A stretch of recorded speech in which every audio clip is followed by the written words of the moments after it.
हमारी धरती पर ना एक ऐसी दुनिया भी है जो बहुत विशाल है, बहुत गहरी और रहस्यों से भरी हुई है।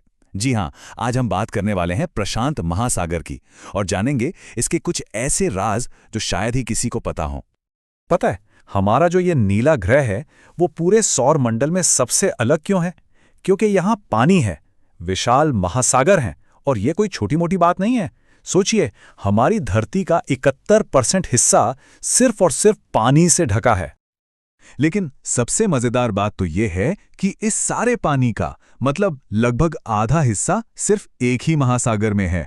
हाँ, सिर्फ एक ऐसा महासागर जो अपने आप में ही एक पूरी दुनिया है। तो चलिए सबसे पहले ये समझने की कोशिश करते हैं कि ये आखिर कितना बड़ा है, मतलब इसके विशाल आकार का अंदाजा लगाते हैं। वैसे इसके नाम के पीछे भी एक बड़ी दिलचस्प कहानी है। इसे प्रशांत क्यों कहते हैं, जिसका मतलब होता है शांतिपूर्ण। हुआ यूं कि जब पुर्तगाली खोजकर्ता मैगलिन तूफानी अटलांटिक को पार करके यहां पहुंचे ना, तो उन्हें इसका पानी इतना शांत मिला कि बस सुकून आ गया, और उन्होंने इसका नाम रख दिया पैसिफिक, यानी प्रशांत। अब जरा इसके साइज का अंदाजा लगाइए। 16.5 करोड़ वर्ग किलोमीटर से भी ज्यादा। ये इतना ज्यादा है कि अगर हम धरती के सारे महाद्वीपों को एक साथ इसमें डाल दें तो भी वो इसमें समा जाएंगे, और पता है क्या, फिर भी जगह बच जाएगी। कमाल है ना? अगर इसकी तुलना दूसरे सबसे बड़े महासागर अटलांटिक से करें तो प्रशांत महासागर उससे 2 गुने से भी ज्यादा बड़ा है। सोचिए, अकेला ये महासागर हमारी पृथ्वी की 1/3 सतह को कवर करता है। इसका सीधा सा मतलब ये हुआ कि दुनिया के सारे महासागरों का जितना भी पानी है ना, उसका लगभग आधा यानी 46% पानी अकेले इसी प्रशांत महासागर में है। लेकिन प्रशांत महासागर की कहानी सिर्फ इसके आकार तक ही सीमित नहीं है। अरे, इसकी गहराइयों में तो ऐसे ऐसे राज छिपे हैं जो सच में हैरान कर देते हैं। अच्छा, कभी सोचा है कि हमारी इस धरती पर सबसे गहरी जगह कौन सी हो सकती है? तो सुनिए, इसका जवाब है मारियाना ट्रेंच। और हाँ, धरती का ये जो सबसे गहरा पॉइंट है ना, वो कहीं और नहीं, इसी प्रशांत महासागर में छुपा हुआ है। इसकी गहराई का अंदाजा लगाना है तो ऐसे समझिए, अगर हम दुनिया के सबसे ऊंचे पहाड़ माउंट एवरेस्ट को उठाकर इसमें उल्टा डाल दें तो भी उसकी चोटी पानी की सतह से 2 किलोमीटर नीचे होगी। सोचकर ही अजीब लगता है ना? नाम तो इसका शांतिपूर्ण है, लेकिन धोखा मत खाइएगा, इसकी शांत सतह के नीचे एक आग उगलती दुनिया धधक रही है। यह है द रिंग ऑफ फायर, प्रशांत महासागर के किनारों पर बना हुआ सैकड़ों एक्टिव ज्वालामुखियों का एक बहुत बड़ा घेरा। दरअसल यही वो जगह है जहां धरती की बड़ी बड़ी टेक्टोनिक प्लेट्स एक दूसरे से टकराती हैं, और इसी वजह से ये पूरा इलाका हमेशा उथल पुथल में रहता है।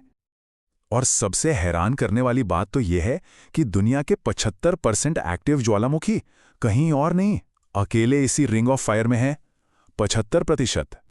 और इस उथल पुथल का एक भयानक नतीजा था 1883 में क्राकटोआ का विस्फोट।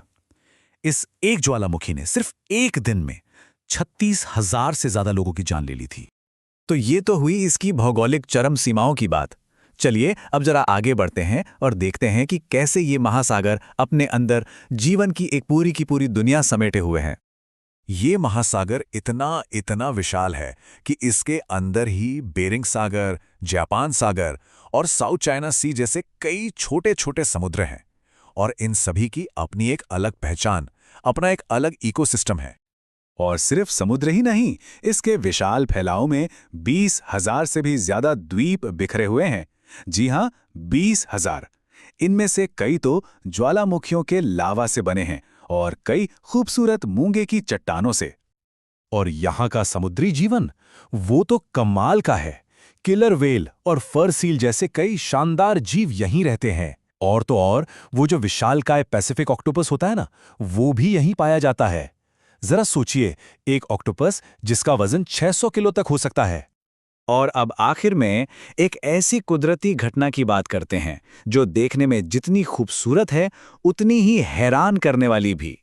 एक ऐसी पहेली जिसे देखकर वैज्ञानिक भी सोच में पड़ जाते हैं। अलास्का की खाड़ी में एक बिल्कुल जादुई नज़ारा देखने को मिलता है। यहाँ 2 समुद्र आकर मिलते हैं, लेकिन वो आपस में मिक्स नहीं होते। जी हाँ, वो एक दूसरे से मिलते हैं पर घुलते नहीं। अब सवाल यह है कि ऐसा होता क्यों है? देखिए, इसका कारण है पानी की डेंसिटी, उसका तापमान और उसका खारापन। एक तरफ है ग्लेशियर से पिघला हुआ हल्का मीठा पानी और दूसरी तरफ है महासागर का भारी और खारा पानी। और ये दोनों अपनी अलग-अलग प्रॉपर्टीज की वजह से आपस में मिल ही नहीं पाते। ऐसा लगता है जैसे इनके बीच कोई अदृश्य दीवार खड़ी हो। और ये नज़ारा एक बड़ा सवाल खड़ा करता है कि कुदरत के ऐसे और कितने अदृश्य नियम हैं जो हर पल, हर सेकंड हमारी इस दुनिया को चला रहे हैं, उसे आकार दे रहे हैं। नियम जिन्हें शायद हम अपनी आंखों से देख नहीं पाते, पर वो हमेशा हर जगह मौजूद हैं।